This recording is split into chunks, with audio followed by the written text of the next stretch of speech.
And Jarrah's opinion on hams not being able to disclose what they heard on Apollo's transmissions is a straw man, since NASA sent practically all the TV and voice communications they received directly to the media on a 5-second delay.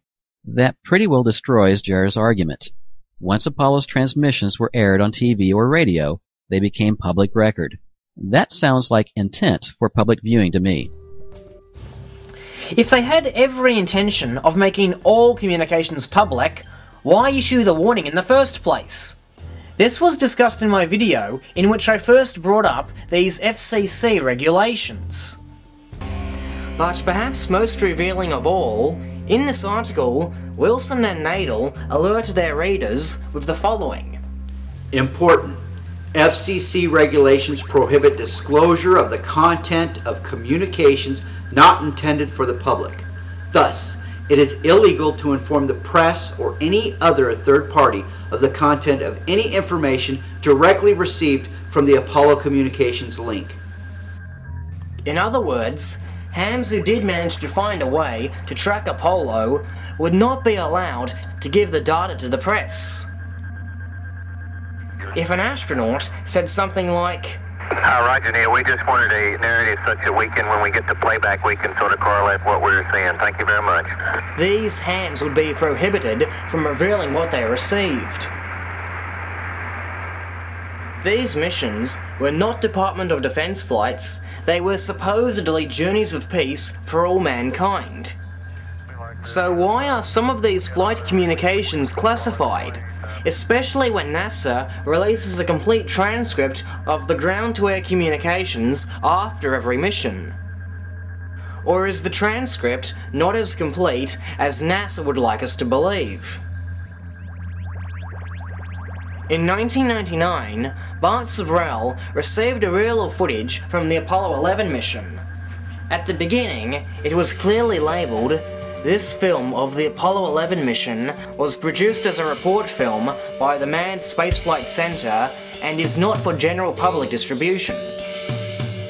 In response, Jay Windley, among other things, claimed it was not intended for the public because the video contained information of no interest to the public, not because it contained top-secret classified material.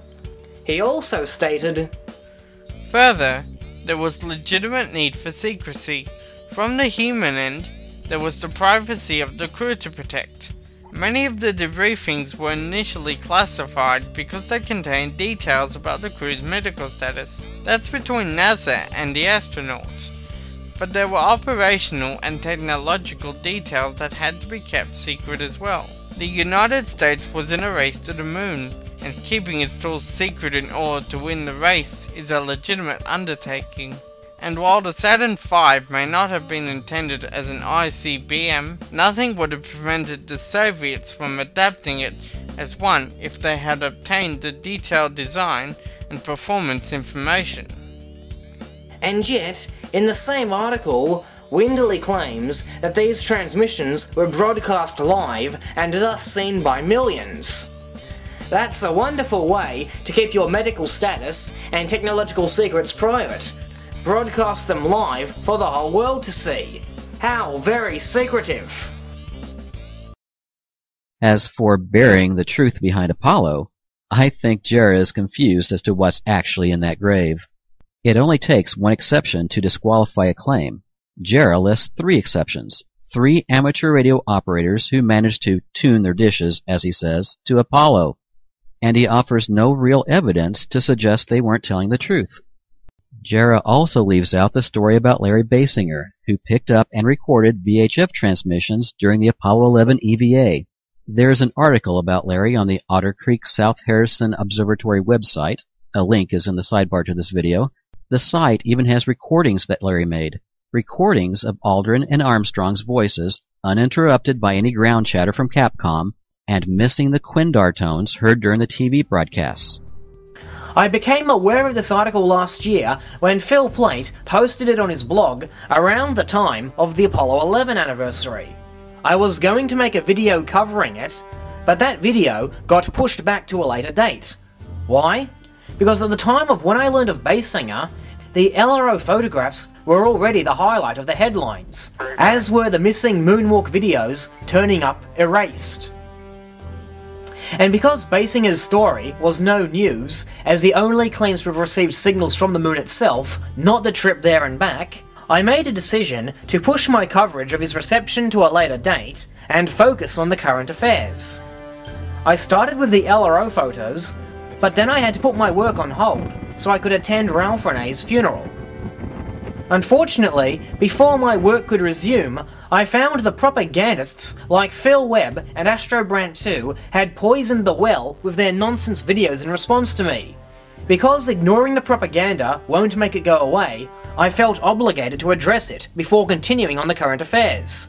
Eventually, the current affairs became old news. So Webb, if your intent was to put my coverage of the current affairs over a year behind schedule, mission accomplished! I hope you're proud! Jarrah's other claim, insisting that independent observations of Apollo's transmissions are not valid unless those observers tracked Apollo all the way to the moon and back, is ridiculous. If you leave the Earth and arrive at the moon 2 days later, then you got there somehow, right? His claim that NASA used unmanned probes is just that, a claim. That is the lamest reply I've ever heard. First, your group psychotically hypes that independent observers tracked Apollo all the way to the moon and back. Then, when it turns out they didn't, you clutch at straws by saying, "Oh, well, at least they received signals from the moon, and that proves the astronauts must have got there somehow." Webb, let me give you an example. Let's suppose the Australian government starts up their own space program, and our Prime Minister proposes a manned flight to the moon. But the only people who will be tracking our Australian space capsule all the way to the moon and back will be those at the facilities owned by the Australian government and their associates directly working with them. As such, with no independent parties tracking us all the way to the moon and back, we could just as easily keep our guys in Earth orbit the whole time and relay their signals to an unmanned cislunar craft.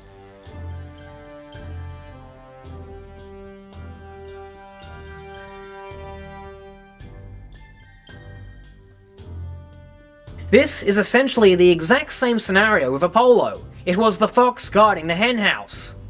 As far as you are concerned, oh, guys outside of NASA's pyramid don't need to track it there and back. The mere fact that they picked up any fragment of data will do.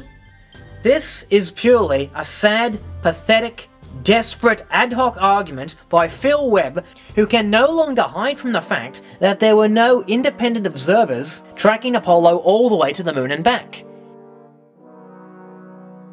In 2 months' time, he hasn't even attempted to defend his position on any of the errors he made in the moon rocks portion of his Exhibit D series, and the best he can come up with to defend his misconceptions on lunar laser ranging is to say that I accused him of quote mining the Mythbusters, which, even if I did, would be totally irrelevant. I have a video on moon rocks specifically addressing Webb's videos on the Apollo samples in the works, and I intend to get that video completed. But not because I have to defend myself from anything. I will produce this video because it gives me the perfect opportunity to address various moonrock related subjects that have popped up since the 40th anniversary. As far as the lasers go, I already got my narration addressing Webb's videos on laser reflectors already written up and good to go. You know what? Maybe I'll release that ahead of schedule. As with my upcoming Moonrock special, this piece gives me the perfect opportunity to address many new related items that have popped up since Exhibit D was released.